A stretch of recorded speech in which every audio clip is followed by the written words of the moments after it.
சிவசுப்பிரமணியன் முருகப்பெருமானின் தெய்வீக அருள்வாக்கு இதோ உனக்காக.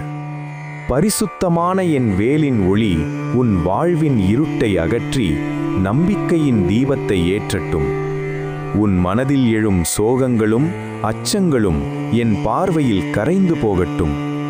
நீ எடுத்து வைக்கும் ஒவ்வொரு அடியிலும் என் கைத்தாங்கும் இருக்கும். நீ செய்யும் உழைப்புக்கு வெற்றி கிடைக்கும். உன் வழியில் தடையாக நிற்கும் எல்லா கெட்ட நிழல்களும் நீங்கட்டும். உனது குடும்பத்தில் அமைதியும் உனது மனதில் உறுதியும் உனது முயற்சிகளில் செழிப்பும் நிரம்பட்டும். வேலுடன் நின்று காக்கும் என் அருளை உன் உள்ளம் உணரட்டும். என் 6 முகங்களில் ஒவ்வொரு முகமும் உனக்கு ஆசீர்வாதம் கூறுகிறது. அன்புக்கு ஒரு முகம், ஆரோக்கியத்திற்கு ஒரு முகம், வெற்றிக்கு ஒரு முகம், வீரத்திற்கு ஒரு முகம், அறிவுக்கு ஒரு முகம், அருளுக்கு